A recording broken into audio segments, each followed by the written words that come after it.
BNP নেতা ইশরাক হোসেনকে দ্রুত ঢাকা দক্ষিণ সিটির মেয়রের দায়িত্ব বুঝিয়ে দেওয়ার দাবিতে নগর ভবনের সামনে ষষ্ঠ দিনের মতো চলছে বিক্ষোভ। এর আগে সোমবার সামনের সড়ক অবরোধ করেন তার সমর্থকেরা। নগর ভবনের কর্মীরাও বিক্ষোভে যোগ দেয় বন্ধ সেবা কার্যক্রম। বিক্ষোভকারীরা বলছেন, আদালতের নির্দেশনার পরও ইশরাক হোসেনকে শপথের সুযোগ দিচ্ছে না সরকার। এজন্য স্থানীয় সরকার উপদেষ্টার পদত্যাগ দাবি করেন তারা। তবে এ বিষয়ে উপদেষ্টা আসিফ মাহমুদ জানান, বিষয়টি উচ্চ আদালতে বিচারাধীন এবং এ সংক্রান্ত নানা জটিলতার সমাধান না হওয়া পর্যন্ত ঢাকা দক্ষিণ সিটির মেয়র হিসেবে বিএনপি নেতা ইশরাক হোসেনের শপথের ব্যবস্থা করা সম্ভব নয়। গত মার্চে ইশরাক হোসেনকে ঢাকা দক্ষিণের মেয়র ঘোষণা করে রায় দেয় আদালত। এদিকে বর্তমান ঢাকা দক্ষিণ সিটি কর্পোরেশনের মেয়াদ শেষ হচ্ছে জুনের প্রথম সপ্তাহে।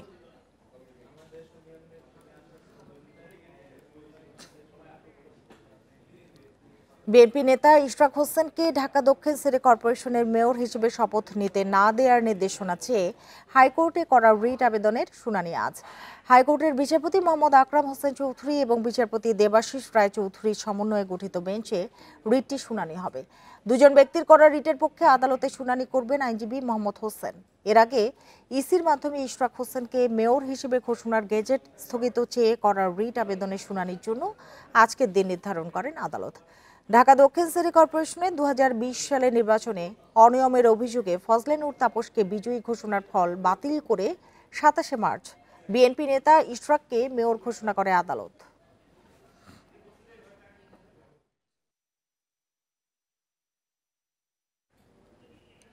সরকার গায়ের জোরে ইশরাক হোসেনকে মেয়র হতে দিচ্ছে না, এমন মন্তব্য করেছেন বিএনপির সিনিয়র যুগ্ম মহাসচিব রুহুল কবির রিজভী।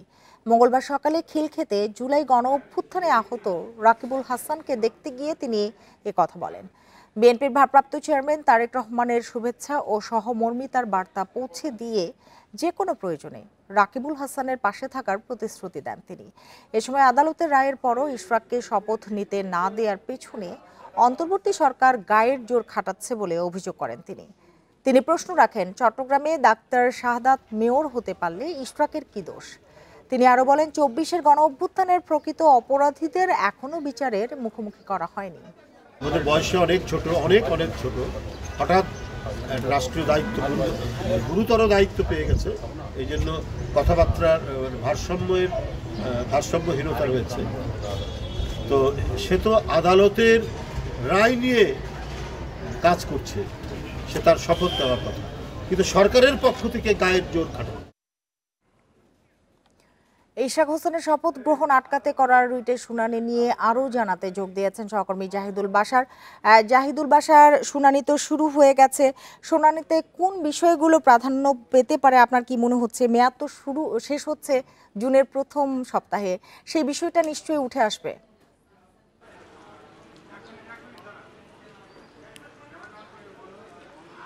সিমি, ধন্যবাদ। দেখুন, এই বিষয়টি আজকে আদালতে এতটা গুরুত্ব দেওয়া হয়েছে, এটা কিন্তু সেই 1টা থেকে এতক্ষণ পর্যন্ত শুনানি চলছিল। আদালত সাধারণত যে সময় উঠে যান দুপুরে লাঞ্চের জন্য, সেই সময় ওঠেননি, অনেকটা সময় শুনানি হয়েছে। এখন দুপুরে লাঞ্চ ব্রেকে গেছেন আদালত এবং তার পরবর্তীতে আবার আরেকটি গুরুত্বপূর্ণ মামলা আছে। তারপরে 4:10-এ এই মামলার কিন্তু আবার, অর্থাৎ এই রিটের উপরে আবার শুনানি হবে এবং এই শুনানিতে বিএনপির যারা আইনজীবী রয়েছেন, অর্থাৎ ইশরাকের পক্ষে সুপ্রিম কোর্ট বার সমিতির সভাপতি ব্যারিস্টার মাহবুবউদ্দিন খোকন সহ যারা রয়েছেন তারা, এবং পিটিশনারের পক্ষে যে লয়ার রয়েছেন, একেবারে বলতে গেলে শুনানিও কিন্তু বেশ জমজমাট শুনানি হয়েছে। প্রথমে ইশরাকের বিরুদ্ধে যিনি এই রিট পিটিশন করেছেন তার যে আইনজীবী, তিনি অনেকগুলো সাবমিশন তুলে ধরেছেন, সেখানে গুরুত্বপূর্ণ অনেকগুলো বিষয় এসছে। যেহেতু বিএনপির পক্ষে বা ইশরাকের পক্ষে আইনজীবীর শুনানি এখনও বাকি আছে, সুতরাং তার খানিকটা এসেছে। আমরা যদি প্রথম শুনানির কথা বলি, যে পিটিশনার যে ভুলগুলো তুলে ধরেছেন, তিনি এখানে দুটো বিষয় খেয়াল করতে হবে। তিনি কিন্তু পিটিশনের 2টা বিষয় উল্লেখ করেছেন। এক হচ্ছে ইশরাককে কেন শপথ পড়ানো যাবে না, এবং ইশরাককে মেয়র নির্বাচিত ঘোষণা করে যেই বিচারক, অর্থাৎ নির্বাচন ট্রাইব্যুনালের যেই বিচারক অধস্থান আদালত থেকে রায় দিয়েছেন, সেই রায়ে কি কি ভুল করেছেন, সেই ভুলগুলো প্রমাণিত হলে তার শাস্তির জন্য আবেদন জানানো হয়েছে এই হাইকোর্টে। সেখানে যে বিষয়গুলো এসেছে, যেমন তিনি এই যেই নির্বাচনে তার পক্ষে যেই মামলাটি দায়ের করেছিলেন তিনি বলতে চেয়েছেন, আইনজীবী বলেছেন যে তিনি কোথাও বলেননি যে পুনরায় ভোট গণনা করলে তিনি ভোট বেশি পেয়েছেন বিধায় তিনি আবার নির্বাচিত হবেন। এই কথাটি তার ওই আবেদনে কোথাও ছিল না, অর্থাৎ তিনি নিজেই সন্দিহান ছিলেন যে তিনি ভোট বেশি পেয়েছেন কি কম পেয়েছেন, একটি বিষয়।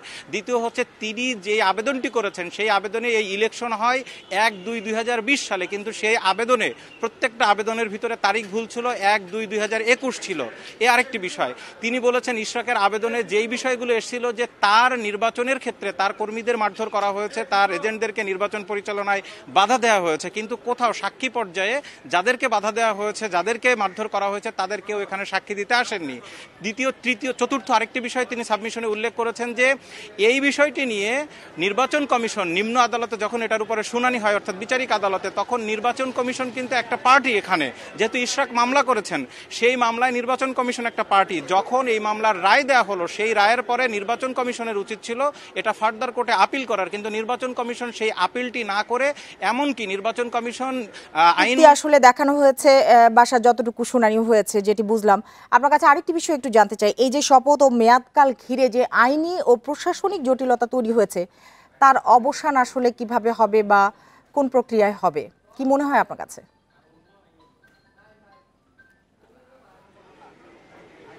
না দেখুন, এখন বিষয়টি যেহেতু আদালতে আছে, এখানে আদালতে একটা পর্যায়ে শুনানি হচ্ছে এবং নিম্ন আদালতের রায়ে কি কি ভুল ছিল সেগুলো আদালতের সামনে তুলে ধরা হয়েছে। হাইকোর্টের দিকে এখন অনেকেই তাকিয়ে আছেন এবং এই যে আদালত আবার কিছুক্ষণ পরে আবার বসবে, এর মূল কারণ হচ্ছে ইশরাকের পক্ষের আইনজীবীরা তুলে ধরেছেন যে 26শে মে এটি হচ্ছে তার যেই শপথ পড়ানোর গেজেট অনুযায়ী, গেজেট থেকে যেই মেয়াদের মধ্যে শপথ পড়ানোর কথা সেই শেষ দিন, সুতরাং এর ভিতরে দ্রুত একটা নিষ্পত্তি উচ্চ আদালত থেকে হওয়া দরকার। তো উচ্চ আদালতে এটার আজকে আমরা যেটি ধারণা করছি, যেহেতু ফার্দার আবার কোর্ট বসছে, সুতরাং এটির আজকে কোনো একটা আদেশ আসবে বা এটি নিষ্পত্তি হয়তো আজকেই হয়ে যাবে এবং সেটি হয়ে গেলে অনেক জটিলতাই কিন্তু কমে যাবে, আমরা যেটি ধারণা করছি। এবং সেই বিষয়টি হয়তো 4:10 দিকে যদি কোর্ট বসে, তারপরেই হয়তো আরও কয়েক ঘন্টা শুনানি হবে, তার পরবর্তীতে আদালতের দিক থেকে হয়তো একটা আদেশ আসতে পারে।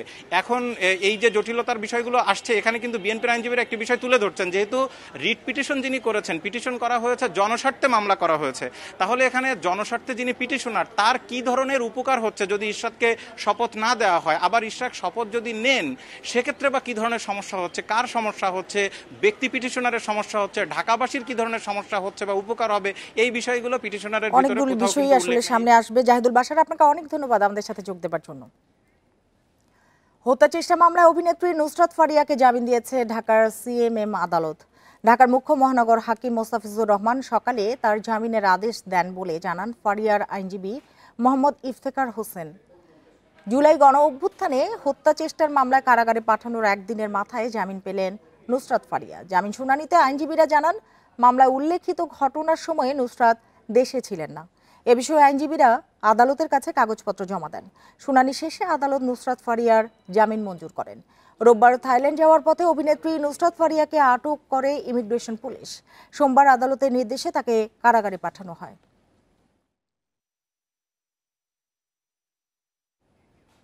নারী নির্যাতন মামলায় সঙ্গীত শিল্পী মাইনুল আহসান নোবেলকে গ্রেপ্তার করেছে পুলিশ। ডেমরার সারুলিয়ায় আমতলায় নিজ বাসা থেকে তাকে গ্রেপ্তার করা হয়। দুপুরে নোবেলকে আদালতে তোলা হতে পারে। পুলিশ জানিয়েছে, ভুক্তভোগী নারী ইডেন কলেজের শিক্ষার্থী। তাকে ঢাকা মেডিকেল কলেজ হাসপাতালের ওয়ান স্টপ ক্রাইসিস সেন্টারে পাঠানো হয়েছে। পুলিশ জানায়, 7 মাস ধরে বিভিন্ন সময়ে নোবেল মেয়েটিকে ধর্ষণ করেন বলে অভিযোগ করা হয়েছে। এর আগে ব্যক্তিগত নানা আচরণের কারণে বিভিন্ন সময়ে আলোচনায় আসে নোবেলের নাম। 2 বছর আগেও প্রতারণার মামলায় তাকে গ্রেপ্তার করেছিল পুলিশ। কয়েক বছর আগে ভারতের পশ্চিমবঙ্গে গানের রিয়েলিটি শোতে অংশ নিয়ে পরিচিতি পান নোবেল।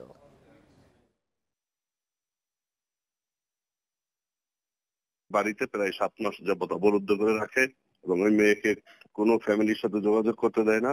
সে বিয়ে টিয়ে না করে এই মেয়েকে সে ধর্ষণ করে কন্টিনিউ টু তার ইচ্ছার বিরুদ্ধে। ওই 999 সংবাদের ভিত্তিতে ওইখানে যেয়ে ওই নোবেলের বাসা থেকে আমরা মেয়েটাকে উদ্ধার করি রাত 10টায়। তখনই নোবেল পালায়া যায় এখান থেকে। পরে রাত 2:30টার সময় আমরা তাকে আটক করি। বৈষম্যমূলক ড্যাব বাতিল এবং ইমারত নির্মাণ বিধিমালা 2008 পুনর্বহালের দাবিতে রাজুক ঘেরাও কর্মসূচি পালন করেছে Dhaka city land owners association. সকাল 10টা থেকে রাজুক ভবনের সামনে অবস্থান নিয়ে বিভিন্ন দাবি তুলে ধরেন তারা। মিরপুর, শনির আখড়া, খিলগাঁও সহ বিভিন্ন এলাকার জমি মালিকদের অভিযোগ, 1 বছর আগেও 3 কাঠা জমিতে 2 ইউনিটের 5 তলার অনুমতি দিয়েছিল রাজউক। তবে এখন সমপরিমাণ জায়গায় তারা 3 তলার 1 ইউনিটের বেশি অনুমতি দিচ্ছে না। তারা বলছেন এটি চরম বৈষম্য। পাশাপাশি যে ভবনকে 10 তলার অনুমতি দেওয়া হয়েছে, এখন সেই একই জায়গায় 3 বা 5 তলার বেশি নির্মাণের অনুমতি দেওয়া হচ্ছে না। ইমারত নির্মাণ বিধিমালা 2008 পুনর্বহাল করা হলে তারা আর্থিক সহ নানা ধরনের হয়রানি থেকে মুক্তি পাবেন।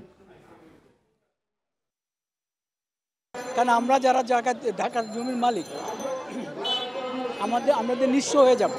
তারা যা করতে চাচ্ছে, একটা আপনার 36 স্কোয়ার ফিট জায়গায় যদি 16 স্কোয়ার ফিট আপনার একটা প্ল্যান দেয়, তো ওখানে কোন মালিক কি করবে বা কীভাবে বাড়ি করে কি করবে? 2000 স্কোয়ার ফিট জায়গার মূল্য কত? 3 কাঠা জায়গা থাকলে সেটার মধ্যে 1 ইউনিট করে হয়তো 4 তলা 5 তলা দিচ্ছে, বা 5 কাঠা থাকলে সেখানে হয়তো 6 তলা দিয়ে ফ্ল্যাট মেনশন করে দেয়, কোটার বেশি ফ্ল্যাট করতে পারবেন না। এসব অনিয়মের বিরুদ্ধে আমরা প্রতিবাদ জানাচ্ছি এবং 2022 সালে যে ইয়েটা হয়েছে আইনটা, সেই আইনের প্রতিবাদ করতে আসছে। 5 কাঠা জায়গা আমার পাশে বিল্ডিং করে রয়েছে, সে 9 তলা, আর আমি যখন আবেদন করতে দিই তখন আমি সেখানে পাচ্ছি 4 তলা, তাও 1 ইউনিটের। তাহলে আমি কিভাবে এখানে এর বৈষম্য শিকার হলাম? বাংলাদেশকে চাপে রাখতে সীমান্তে ভারতের পুশিন কিংবা পণ্য আমদানিতে নিষেধাজ্ঞা অন্তর্বর্তী সরকারকে মেনে নিতে না পারার কারণেই দেশটি এসব করছে বলে মনে করছেন নিরাপত্তা বিশ্লেষকেরা। এমন পরিস্থিতি সামাল দিতে রপ্তানি পণ্যের নতুন বাজার ও ভৌগোলিক অখণ্ডতা রক্ষায় কৌশলগত অংশীদার খোঁজার পরামর্শ তাদের। কাশ্মীর ইস্যুতে পাকিস্তানের সঙ্গে পাল্টাপাল্টি হামলার মাঝেই বাংলাদেশের বিভিন্ন সীমান্ত দিয়ে জোর করে মানুষকে ঠেলে দেয় ভারত। 15 মে পর্যন্ত 11 দিনে 337 জন পুশিন হয়েছে। এদের মধ্যে বাংলাদেশি ছাড়াও রোহিঙ্গা আর ভারতের নাগরিকও রয়েছে। আন্তর্জাতিক নীতিবিরোধী এমন পদক্ষেপ বাংলাদেশকে করদ রাজ্যে পরিণত করে রাখার আকাঙ্ক্ষা থেকেই সুপরিকল্পিত রাজনৈতিক চাপ তৈরি করছে দিল্লি। বাংলাদেশকে তারা যে কোনোভাবে তাদের করদ রাজ্যে পরিণত করবে, সেটা বাণিজ্যে নিষেধাজ্ঞা হোক, পুশিন পুশব্যাক হোক।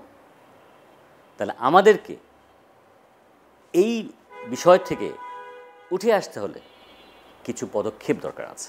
বিকল্প বাজারের অনুসন্ধান আমাদের করতেই হবে।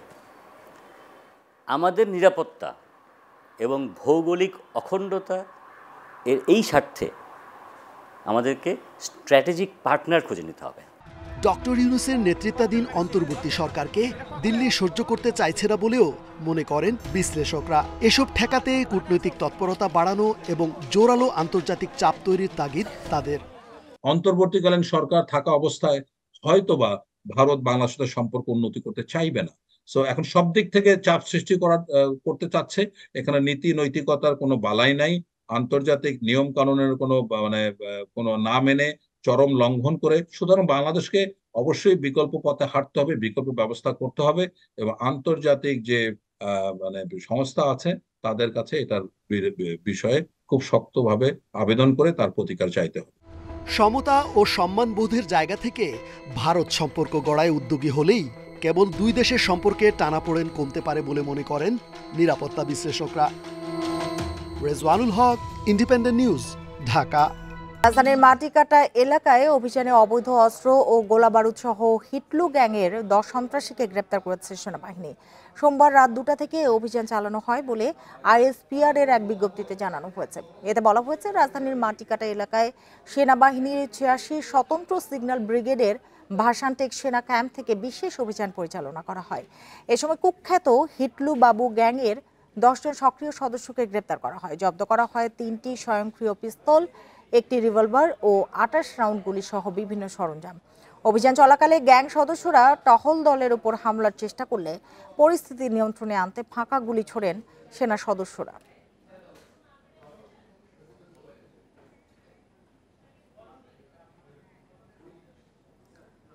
আন্দোলনের মুখে 5ই আগস্ট সেনানিবাসে আশ্রয় নেওয়া 626 জনের তালিকা প্রকাশ ও সচিবালয়ে স্বৈরাচারের দোসর মুক্ত করতে আলটিমেটাম দিয়েছে জুলাই ঐক্য।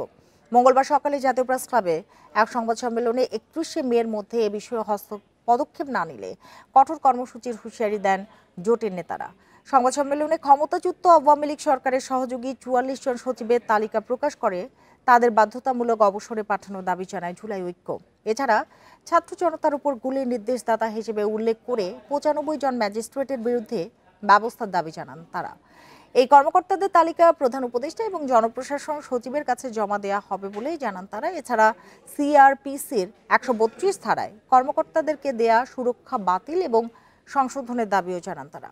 আওয়ামী লীগ নিষিদ্ধের দাবিতে গত ৬ই মে বেশ কিছু সামাজিক ও রাজনৈতিক সংগঠন জুলাই ঐক্য নামের এই জোট গঠন করে।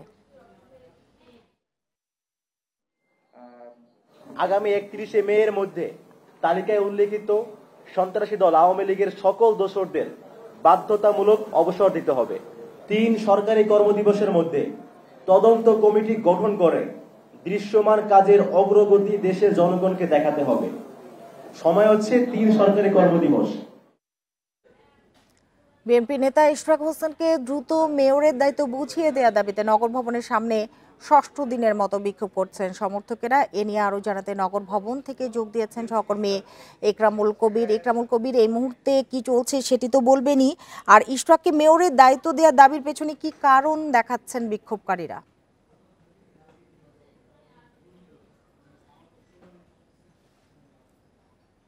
জি, কিছুক্ষণ আগে একটি বিরতি ছিল, যেহেতু দুপুরের খাবার সময় হয়েছে, পাশাপাশি জোহরের নামাজ, তো সেই বিরতির পর কিন্তু আবার পুরোদমে সেই যে বিক্ষোভ সেটি কিন্তু শুরু হয়েছে। আপনারা পেছনে যেমনটি দেখছেন যে নগর ভবনের সামনে যে স্টেজটি রয়েছে সেই স্টেজটিতে আসলে নাচে গানে কিন্তু আসলে মেয়র ইশরাককে মেয়র হিসেবে যে শপথের দাবি সেটি আসলে তোলা হচ্ছে। এবং এই স্টেজে আমরা দেখেছি যে শুরুর দিকে কিন্তু বিএনপির যে সকল দলীয় সঙ্গীত রয়েছে সেই সঙ্গীতগুলো পরিবেশন করা হয়। এরপর আসলে এখন যারা নেতাকর্মী জড়ো হয়েছেন রাজধানীর বিভিন্ন এলাকা থেকে, বিশেষ করে ঢাকা দক্ষিণ সিটির বিভিন্ন ওয়ার্ড থেকে বিএনপির যে সকল নেতাকর্মীরা এখানে এসেছেন তাদেরকে আসলে চাঙ্গা করতে কিন্তু আসলে আমরা দেখছি যে এখানে সঙ্গীত পরিবেশন করা হচ্ছে। এবং বিশেষ করে বিএনপির যে সকল গায়ক রয়েছেন, যারা বিশেষ করে বিএনপির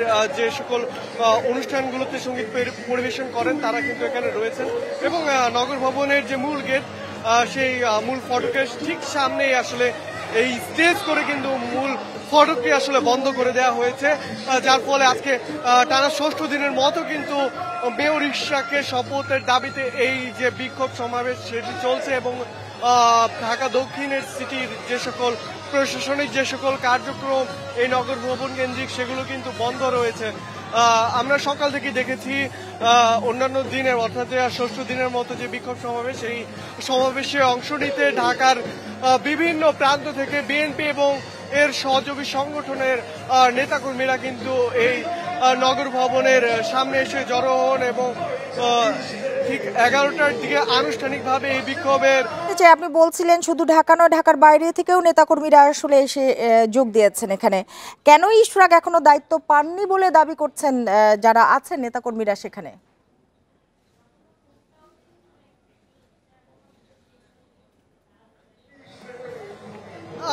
তারা যেটি বলছেন যে এখন আসলে তাকে যে এই যে সব তাকে যে আসলে তার আসনটি দেওয়া হচ্ছে না, এর পেছনে একটি ষড়যন্ত্র রয়েছে বলে তারা অভিযোগ করছেন। অর্থাৎ বলছেন যে যারা আসলে যেহেতু তারা বলছেন যে ইঞ্জিনিয়ার ইশরাক একজন যোগ্য ব্যক্তি, তার যারা প্রতিপক্ষ রয়েছেন এবং এই আসনে তিনি বসলে যাদের সমস্যা হবে, যাদের দুর্নীতি করতে সমস্যা হবে, এই পক্ষটি আসলে চক্রান্ত করে তার এই শপথ গ্রহণের বাধা সৃষ্টি করছেন। এবং তারা আপনাকে অনেক ধন্যবাদ আমাদের সাথে যোগ দেওয়ার জন্য।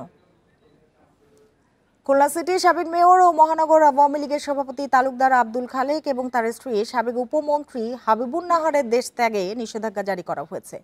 সকালে বিষয়টি নিশ্চিত করেন দুদক খুলনার উপপরিচালক আব্দুল ওয়াদুদ। আদালতের আদেশের পর ইমিগ্রেশন ও পাসপোর্ট দপ্তরকে চিঠি দিয়েছে দুদক। তালুকদার আব্দুল খালেক ও তার স্ত্রীর বিরুদ্ধে ক্ষমতার অপব্যবহার করে বিপুল সম্পদের মালিক হওয়ার অভিযোগ রয়েছে। এ বিষয়ে তদন্ত করছে দুদকের খুলনা কার্যালয়। অনুসন্ধানকালীন তারা যেন দেশ ত্যাগ করতে না পারেন সেজন্য আদালতে আবেদন করলে তা মঞ্জুর করে দেশ ত্যাগে নিষেধাজ্ঞা জারি করে আদালত। এর আগে 24শে মার্চ তাদের ব্যাংক হিসাব জব্দ করা হয়। খালেক ও তার দেশেই গা ঢাকা দিয়ে আছেন বলে জানান দুদক কর্মকর্তারা।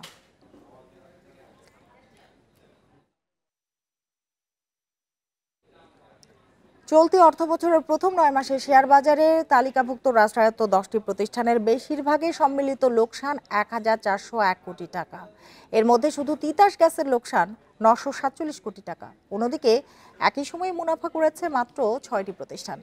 সরকারি মালিকানাধীন 16 প্রতিষ্ঠানের ওয়েবসাইটে প্রকাশিত আর্থিক প্রতিবেদনে এসব তথ্য পাওয়া গেছে। এতে দেখা গেছে 6টি প্রতিষ্ঠানের সম্মিলিত মুনাফা 1358 কোটি টাকা। এর মধ্যে 4টি প্রতিষ্ঠানের মুনাফা 37% থেকে 240% পর্যন্ত বেড়েছে।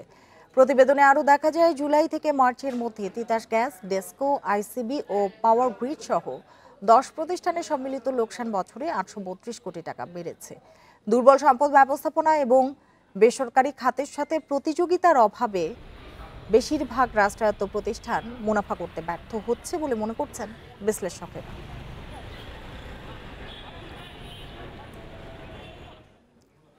শেয়ারবাজারকে শক্তিশালী করতে টাস্কফোর্সের সুপারিশ বা প্রধান উপদেষ্টার নির্দেশনার প্রভাব দৃশ্যমান নয়, বরং বাজারে দেখা যাচ্ছে উল্টো চিত্র। গত এক মাসে ঢাকায় শেয়ারবাজারে প্রধান সূচক হারিয়েছে প্রায় 300 পয়েন্ট। প্রতিদিন পুঁজি হারিয়ে হতাশ বিনিয়োগকারীরা। এমন অবস্থায় বাজারে আস্থা ফেরাতে সরকারের নীতিগত সহায়তা চান বাজার সংশ্লিষ্টরা।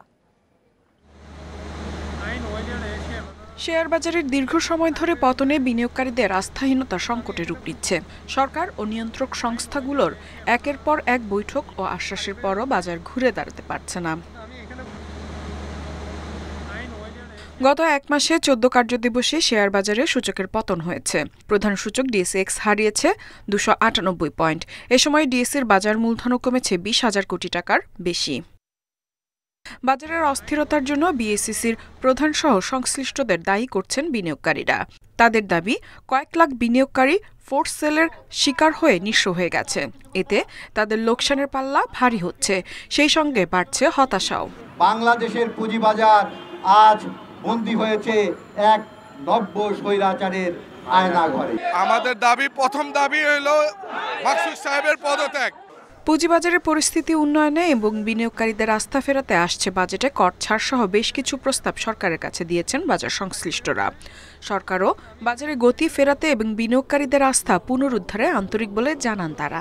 সাধারণ বিনিয়োগকারী বিশ্বাস করা শুরু করবে যে this government is very much pro investors and pro capital market. অন্যান্য স্টেক হোল্ডার, স্টক এক্সচেঞ্জ এবং বিসেক কাজ করে দেখা, এবং আপনি you can take me word, যখনই সাধারণ বিনিয়োগকারীরা দেখবে যে আমরা শুধু কথা বলছি না, আমরা কাজ করছি, এই আস্থাটা ফিরে আসবে। একসময় দেশের শেয়ার বাজারে 30 লাখের বেশি সক্রিয় বিনিয়োগকারী ছিল। এখন তা প্রায় অর্ধেকে নেমে এসেছে। বিনিয়োগকারী ও প্রাতিষ্ঠানিক বিনিয়োগ বাড়াতে সংশ্লিষ্ট সব পক্ষকে এগিয়ে আসার আহ্বান বিশ্লেষকদের। ইফা তারা, ইন্ডিপেন্ডেন্ট নিউজ। চলতি অর্থবছরের আর মাত্র 2 মাস বাকি থাকলেও এখনো বার্ষিক উন্নয়ন কর্মসূচি এডিপির অর্ধেক টাকাও ব্যয় করতে পারেনি সরকার। সোমবার বাস্তবায়ন, পরিরীক্ষণ ও মূল্যায়ন বিভাগ IMEDর প্রতিবেদনে এ তথ্য উঠে এসেছে। প্রতিবেদনের তথ্য অনুযায়ী চলতি অর্থবছরের জন্য সংস্থাটির নিজস্ব অর্থায়ন সহ সংশোধিত এডিপিতে 2,26,164 কোটি টাকা বরাদ্দ দেয় সরকার। তবে অর্থবছরের প্রথম 10 মাসে ব্যয় হয়েছে মাত্র 93,424 কোটি টাকা, যা মোট বরাদ্দের 41%। গত অর্থবছরের একই সময়ে এ খাতে ব্যয় হয়েছিল 1,07,612 কোটি টাকা। সে অনুযায়ী এবছর তা 31,890 কোটি টাকা কম। তাই চলতি অর্থবছরে এডিপি বাস্তবায়ন যে কোনো অর্থবছরের মধ্যে সর্বনিম্ন বলে ধারণা বিশ্লেষকদের। জিডিপির প্রায় 25%ই আসে কুটির শিল্প, মাইক্রো, ক্ষুদ্র ও মাঝারি উদ্যোগ, CMSME শিল্প থেকে। তবে জামানত জটিলতায় ঋণ পান না এ খাতে 67% উদ্যোক্তা। সম্প্রতি এক গবেষণা প্রতিবেদনে এ তথ্য উঠে এসেছে। Bangladesh institute of bank management BIBM এর গবেষণায় দেখা গেছে, ব্যাংক ঋণ পেতে এ খাতের উদ্যোক্তারা সবচেয়ে বেশি চ্যালেঞ্জে পড়েন জামানত বিষয়ক জটিলতায়। উদ্যোক্তাদের 66.86% এ কারণে ঋণ পান না। এছাড়া 57.69% উদ্যোক্তা ঋণ নেয়ার জন্য জামিনদার বা গ্যারান্টার পান না। যোগাযোগের দক্ষতা ও ইউটিলিটি সেবা সংক্রান্ত জটিলতা এ খাতকে পিছিয়ে রাখছে বলে গবেষণায় উল্লেখ করা হয়েছে। এক্ষেত্রে উদ্যোক্তাদের পর্যাপ্ত তথ্য দিতে ব্যাংকগুলোতে আলাদা ব্যবস্থা রাখার পরামর্শ বিশ্লেষকদের। ঢাকার শাহজালাল বিমানবন্দরে তুরস্কগামী টার্কিশ এয়ারলাইন্সের উড়োজাহাজের ইঞ্জিনে আগুনের পর জরুরি অবতরণ করা হয়েছে। ঘটনায় অল্পের জন্য প্রাণে বেঁচে গেছেন 290 জন যাত্রী। এ তথ্য নিশ্চিত করেছেন বিমানবন্দরের নির্বাহী পরিচালক group captain SM. Ragib Samad. সকাল 7টার দিকে টার্কিশ এয়ারলাইন্সের এয়ারবাস TK713 ফ্লাইটটি তুরস্কের ইস্তাম্বুলের উদ্দেশ্যে রওনা হয়। উড্ডয়নের পরপরই এর একটি ইঞ্জিনে আগুন লেগে যায়। এ অবস্থায় প্রায় 1.5 ঘন্টা আকাশে চক্কর দিয়ে সকাল 8:15টার দিকে জরুরি অবতরণ করেন পাইলট। এতে হতাহতের কোনো ঘটনা ঘটেনি। Group captain SM. Ragib Samad জানান, বার্ড হিটের কারণে এ ঘটনা ঘটতে পারে। প্রায় 290 জনের মতো প্যাসেঞ্জার ছিল, তো তারা ওই টেক অফের সময় এটা খুব সম্ভবত বার্ডিট হয়েছে। বাট এরপরে ফ্লাইট পুরোপুরি কন্ট্রোল এবং এয়ারক্রাফট এসে সেফলি ল্যান্ড করেছে। যাত্রীরা সবাই নিরাপদ এবং টার্কিশ এয়ারলাইন্স যাত্রীদের পুনরায় যাতে তারা ফ্লাইট নিয়ে যেতে পারে সেই ব্যবস্থা করছে। মাগুরায় প্রতিবেশী ছুরিকাঘাতের জেরে চিকিৎসাধীন আরও একজনের মৃত্যু হয়েছে। এ নিয়ে এ ঘটনায় 2 জন নিহত হয়েছেন। রোববার রাতে সদর উপজেলার আলুকদিয়া গ্রামে ছুরিকাঘাতের ঘটনা ঘটে। নিহত শিপন শেখ ঢাকা মেডিকেলে ভর্তি ছিলেন। পুলিশ জানায়, রোববার ওই গ্রামের মানসিক ভারসাম্যহীন রিপন প্রতিবেশী রাজীবের বাড়িতে গেলে চোর ভেবে তাকে মারধর করা হয়। পরিবার বিষয়টি জানতে পেরে ঘটনাস্থলে গেলে রাজীবের পরিবারের সাথে বাকবিতণ্ডা হয়। এক পর্যায়ে রাজীবের ভাই আল আমিন ছুরি দিয়ে 4 জনকে গুরুতর জখম করে। হাসপাতালে নেয়ার পর মারা যান হাসান শেখ। ঢাকা মেডিকেলে চিকিৎসাধীন 2 জনের অবস্থাও আশঙ্কাজনক বলে জানিয়েছেন স্বজনরা। তারা এখনো পর্যন্ত আমাদের থানায় নিয়মিত মামলা রুজু করেনি, কিন্তু আমরা আসামি গ্রেপ্তারের জন্য অভিযান পরিচালনা করতেছি। আমরা নিশ্চয়ই দ্রুততম সময়ের ভিতর আসামি গ্রেপ্তার করতে সক্ষম হব। শিক্ষক লাঞ্ছনা ও সংঘর্ষে জড়িতদের শাস্তির দাবিতে দ্বিতীয় দিনের মতো অবস্থান কর্মসূচি পালন করেছেন খুলনা প্রকৌশল ও প্রযুক্তি বিশ্ববিদ্যালয় কুয়েটের শিক্ষকরা। সকাল 11:30 থেকে ঘণ্টাব্যাপী প্রশাসনিক ভবনের সামনে অবস্থান কর্মসূচি পালন করেন তারা। এ সময় শিক্ষকরা বলেন, সোমবার 24 ঘন্টার আলটিমেটাম শেষ হলেও শিক্ষকদের দাবির ব্যাপারে কোনো সিদ্ধান্ত নেয়নি প্রশাসন।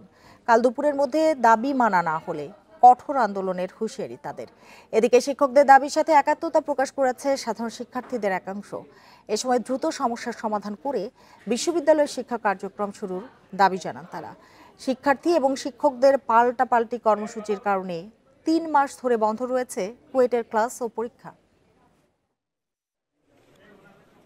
গ্রাজুয়েশন কমপ্লিটের দ্বার প্রান্তে দাঁড়িয়ে এখন পর্যন্ত সব অচল অবস্থায় রয়েছে। যে তদন্ত কমিটির রিপোর্ট প্রকাশ হয়েছে ওটা মেনে নিয়ে আমরা এগোতে যাচ্ছি আর কি। এটা না হলে আমরা শিক্ষকবৃন্দ, আজকে আমাদের সাথে আমাদের প্রাণপ্রিয় ছাত্ররা এসে দাঁড়িয়েছে, আমরা পরবর্তীতে আরো কঠোর কর্মসূচি ঘোষণা করতে বাধ্য হব। এতক্ষণ সাথে থাকার জন্য ধন্যবাদ সবাইকে।